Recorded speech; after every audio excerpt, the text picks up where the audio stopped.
Welcome back. Bulletin کا آغاز کریں گے اور آپ کو بتائیں کہ پاکستان کی میزبانی میں regional chief of defence staff conference, Kyrgyzstan, Pakistan, Tajikistan, Uzbekistan کے سینئر عسکری حکام کی شرکت۔ فیلڈ مارشل سید عاصم منیع نے کہا، پاکستان پارٹنر ملکوں کے ساتھ محفوظ اور مستحکم خطے کے قیام کے لیے پرعزم ہے۔ پیچیدہ ہائبرڈ چیلنجز سے نمٹنے کے لیے فوجی تعاون ناگزیر ہے۔ اسٹریٹجک ڈائلاگ اور باہمی اعتماد وقت کی اہم ضرورت ہے۔ ISPR نے بتایا، کانفرنس علاقائی سیکیورٹی تعاون، فوجی ڈپلومیسی اور اسٹریٹجک ڈائلاگ کی جانب اہم قدم ہے۔ اعلیٰ سطح مذاکرات میں ریجنل سیکیورٹی پر سیر حاصل گفتگو ہوئی۔ وسطی اور جنوبی ایشیا کی صورتحال پر غور ہوا۔ شرکاء نے پاکستان کی مہمان نوازی اور علاقائی سفارتکاری کو فروغ دینے کی تعریف کی۔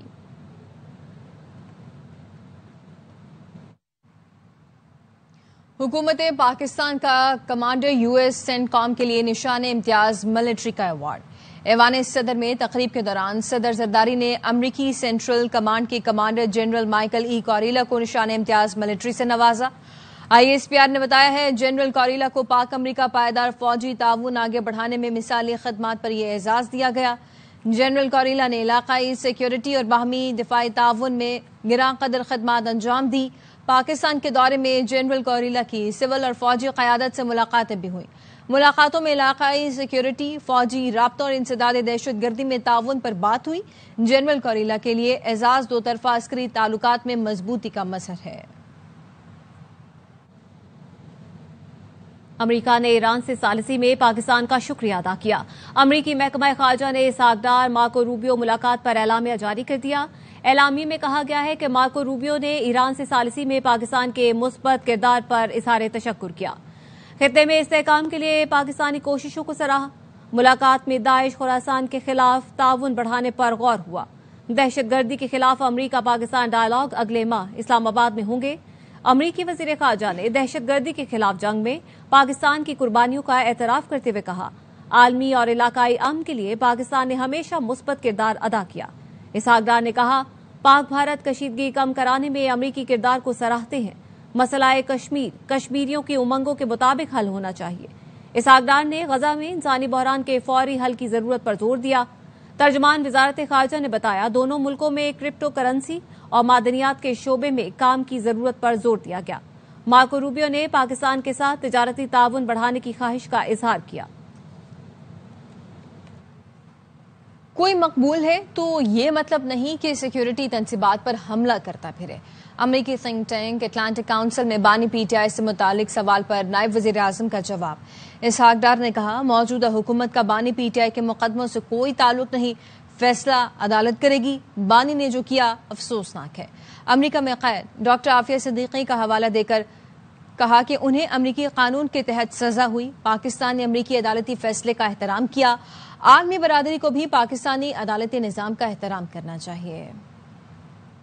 Popular political leader, it doesn't give you license to pick arms, to provoke public, and to go and attack the security installation of a country. This is nothing but treason. So I'm not a judge. I can't do anything. I used to facilitate, but even a man like me can't do anything. Due process of law will take its own course. Government hasn't done anything, by the way. The current government hasn't taken any action. It is the caretaker government, it is the judiciary, it is the due process. I think we should not criticize. For example, if I say that Afia Siddiqui is here for decades and going to be God knows till when, so I think I will be unfair. If your due process of law has resulted in that action, the same applies to everybody. So there is no exception.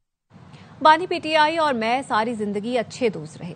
سیاست میں آنے سے پہلے سابق وزیر اعظم چندے کے لیے روزانہ مجھ سے ملنے آتے تھے۔ نائب وزیر اعظم اسحاق ڈار کی امریکہ میں گفتگو، کہا، کاش بانی تحریک انصاف اشتعال انگیزی کی طرف نہ جاتے۔ انہوں نے 126 دن کا دھرنا دیا، جس سے ملک کو معاشی نقصان ہوا۔ Friends and foes in a life. Imran Khan, before he entered in politics, he was a regular visitor to me for donations for his hospital. So it's not that we don't know each other, but I wish he should not have provoked. This was most unfortunate. I wish he should have done it. Aafia Siddiqui کی رہائی سے متعلق ہماری حکومت کا موقف دو ٹوک اور واضح ہے کہ اس سے میرا متعلق بیان سیاق و سباق سے ہٹ کر لیا جا رہا ہے۔ نائب وزیر اعظم اسحاق ڈار کی وضاحت، ایکس پر پیغام میں لکھا، مسلم لیگ نون کی حکومتوں کے ادوار میں ہمیشہ ڈاکٹر عافیہ صدیقی کی رہائی کے لیے تمام تر سفارتی اور عدالتی معاونت فراہم کرتے رہے اور کرتے رہیں گے. پاکستان ہو یا امریکہ، ہر ملک کے عدالتی طریقہ کار کا احترام کیا جانا چاہیے. راولپنڈی میں جرگے کے حکم پر نوبیاحتہ لڑکی کا قتل. جرگے کا سربراہ نون لیگی UC وائس چیئرمین نکلا. عصمت اللہ نے مبینہ طور پر عدالت لگا کر لڑکی کے قتل کا حکم دیا. پولیس نے UC وائس چیئرمین کو گرفتار کر لیا. پولیس کا کہنا ہے سدرا نامی لڑکی شوہر سے ناراض ہو کر گھر سے چلی گئی تھی. جرگے کے ذریعے لڑکی کو واپس لایا گیا تھا. جرگے کے فیصلے کے بعد شوہر نے قتل کر کے خاموشی سے تدفین کر دی تھی. ملزم شوہر نے بیوی کے جانے پر گھر سے بھاگنے اور زیور لے جانے کا الزام لگا کر مقدمہ درج کرایا تھا. RPO راولپنڈی ریجن بابر سرفراز کے حکم پر CPO راولپنڈی نے واقعے کی تحقیقات کے لیے 10 رکنی ٹیم تشکیل دے دی ہے. تحقیقاتی ٹیم کی جانب سے واقعے کی چھان بین جاری ہے. گجر خان کے DHQ اسپتال میں خواتین کی مبینہ 300 خفیہ ویڈیوز بنانے کا انکشاف. خواتین کی خفیہ ویڈیو بنانے میں اسپتال میں تعینات پولیس اہلکار ملوث نکلا، جس کے خلاف مقدمہ درج کر لیا گیا ہے. اسپتال میں تعینات پولیس اہلکار عقیل عباس کو اسپتال عملے نے خواتین کی مبینہ خفیہ ویڈیو بناتے ہوئے رنگے ہاتھوں پکڑا، جس کے بعد گجر خان پولیس نے اہلکار عقیل عباس پر مقدمہ درج کر کے اس کے موبائل فون سے 300 ویڈیوز برآمد کر لی ہیں. ملزم عقیل عباس پر THQ اسپتال کے واش رومز اور دیگر مقامات پر مبینہ طور پر خواتین کی خفیہ ویڈیوز بنانے کا الزام ہے. خبروں کے سلسلے کو آگے بڑھاتے ہیں. وادی ناران میں جھیل سیف الملوک کے اطراف لینڈ سلائیڈنگ. جھیل پر کلاؤڈ برسٹ کے بعد طوفانی بارشوں کے نتیجے میں لینڈ سلائیڈنگ سے راستے بند ہو گئے. 117 گاڑیوں میں 500 سے زائد سیاح پھنس گئے. ریسکیو اہلکار، مقامی رضاکار اور انتظامیہ نے بھاری مشینری کے ساتھ کارروائی کی. تمام افراد کو محفوظ مقامات پر منتقل کر دیا گیا. ناران کے مختلف علاقوں میں پھنسے سینکڑوں سیاحوں اور گاڑیوں کو بھی ریسکیو کر دیا گیا.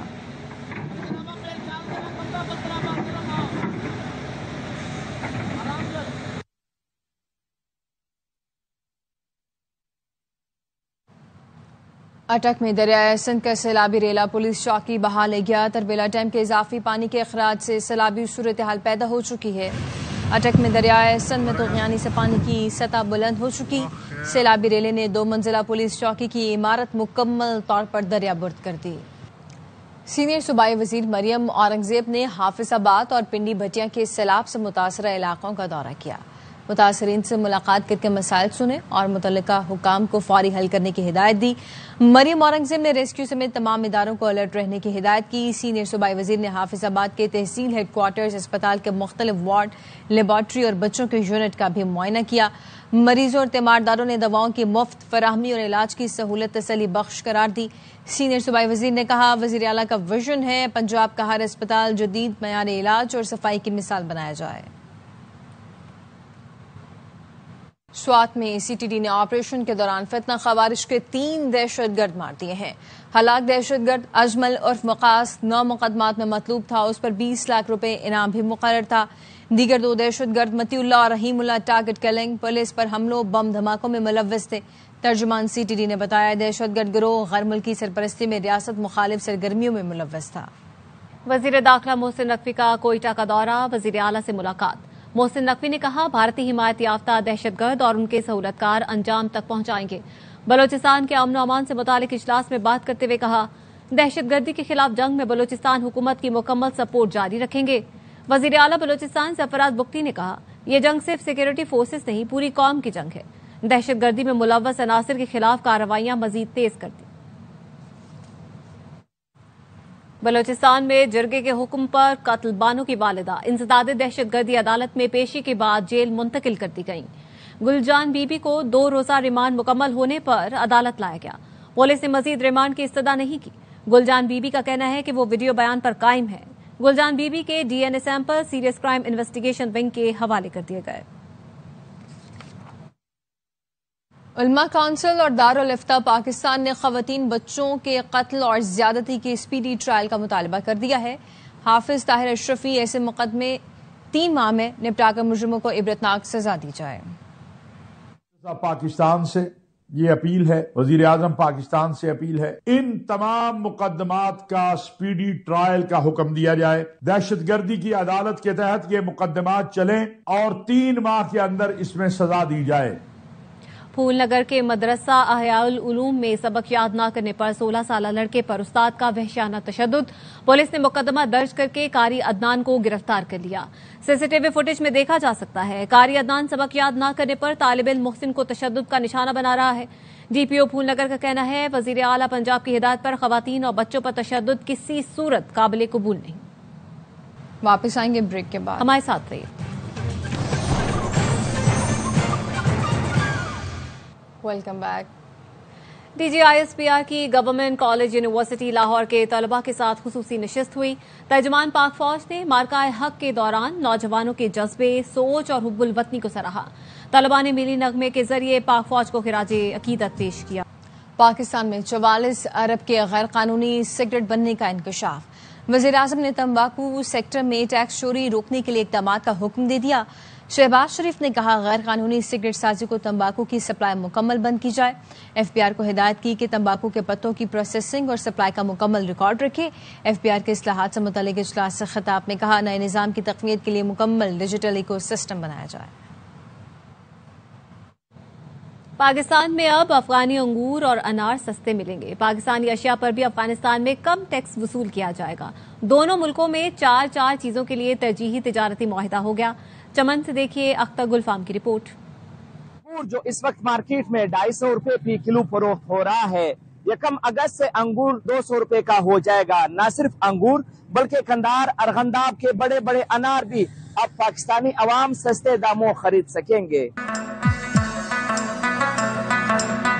معاہدے کے تحت سیب اور ٹماٹر پر بھی ٹیکس کم کیا گیا ہے، جبکہ پاکستانی آم، کینو، کیلا اور آلو افغان شہریوں کو سستے داموں ملیں گے۔ افغانستان کی طرف سے جو ہے وہ انگور ہے، انار ہے، ٹماٹر ہے، سیب ہے۔ ایک تو ریونیو جو ہے بڑھ جاتی ہے دونوں ملکوں کے لیے، اور دوسری بات یہ ہے کہ دونوں ملکوں کے جو عوام ہے سستے داموں میں چیزیں ان کو میسر ہوتی ہے۔ تاجرز کا کہنا ہے کہ برآمدی اشیاء پر ٹیکس میں نمایاں کمی سے پاک افغان تجارت کو فروغ حاصل ہوگا۔ دونوں ملکوں کا ٹیرف جب نیچے آ جائے گا اور اس کے ساتھ بزنس بڑھے گا، اللہ نے چاہا تو اور ایٹم پہ بھی یہ کم ہو جائے گا اور ہمارے علاقے کا بہت فائدہ ہو جائے گا۔ ترجیح تجارتی معاہدہ 1 سال کے لیے نافذ العمل ہوگا، جبکہ معاہدہ قابل تجدید اور مستقبل میں مزید اشیاء شامل کیے جائیں گے۔